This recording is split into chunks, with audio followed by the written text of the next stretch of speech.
ধন্যবাদ তমা আপনাকে। আমি একটু দেখানোর চেষ্টা করছি, প্রতিদিন আমরা দেখি একই চিত্র কিন্তু দেখা যাচ্ছে, এরকম দীর্ঘ লাইন। কেউ রাতে অপেক্ষা করছে, কেউ ভোরের দিকে অপেক্ষা করছে। এখনো পর্যন্ত যে জ্বালানি সরবরাহ করার কথা রয়েছে, জ্বালানি দেওয়ার কথা রয়েছে, এখনো পর্যন্ত দেওয়া শুরু হয়নি। আমরা যে ফিলিং স্টেশনে আছি, এই ফিলিং স্টেশনের যে গাড়ির দীর্ঘ লাইন 3 কিলোমিটার থেকে 4 কিলোমিটার পর্যন্ত চলে গেছে, যেহেতু এই ফিলিং স্টেশনে একেবারে পর্যাপ্ত তেল তারা বিক্রি করে, যার যত প্রয়োজন ততই দেয়।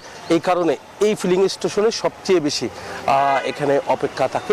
প্রতিদিনের চিত্র কিন্তু আমরা একই অবস্থা দেখছি, কোনো পরিবর্তন এখনো পর্যন্ত দেখছি না। যে এখানে যারা গাড়ি নিয়ে এসেছেন তারা অনেকক্ষণ ধরে ঘন্টা পর ঘন্টা, 7 ঘন্টা, 8 ঘন্টা, 9 ঘন্টা পর্যন্ত অপেক্ষা করে কিন্তু তারা তেল পাচ্ছে। তারপর কিন্তু তারা বাড়ি ফিরছে বা তাদের গন্তব্যস্থানে কিন্তু তারা ছুটছে বলে তারা আমাদেরকে জানিয়েছেন। তো আমরা এতক্ষণ ধরে একটু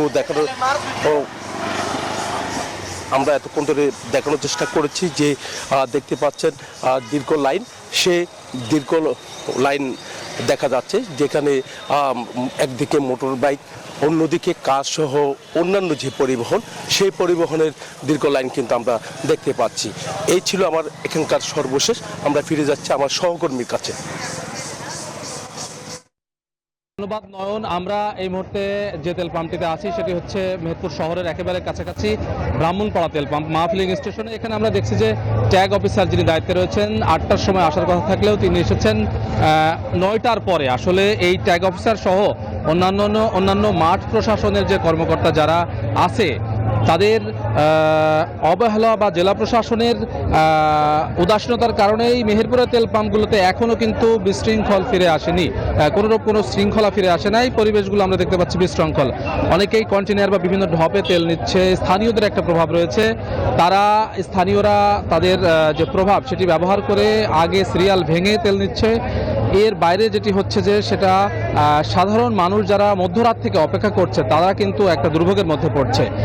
পেট্রোলের পাশাপাশি এখানে ডিজেলের যে বুথ রয়েছে সেখানেও কিন্তু একটা ভিড় জমছে, কারণ মেহেরপুরে মাঠ ফসল যেটি রয়েছে, কচুরমুখী থেকে শুরু করে অন্যান্য বড় মৌসুমের যে ফসলগুলো রয়েছে সেখানে কিন্তু কৃষকদের একটি বিপর্যয় চলছে আর কি।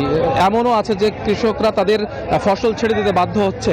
তো এই পর্যায়ে পুরো জেলাতে 31,000 লিটার পেট্রোল এসেছে এবং প্রায় 31,000 ডিজেল রয়েছে, এবং যেটি সারা জেলাতে 9টি তেল পাম্পে এই তেল দেওয়া হচ্ছে। আমরা ফিরে যাচ্ছি স্টুডিওতে।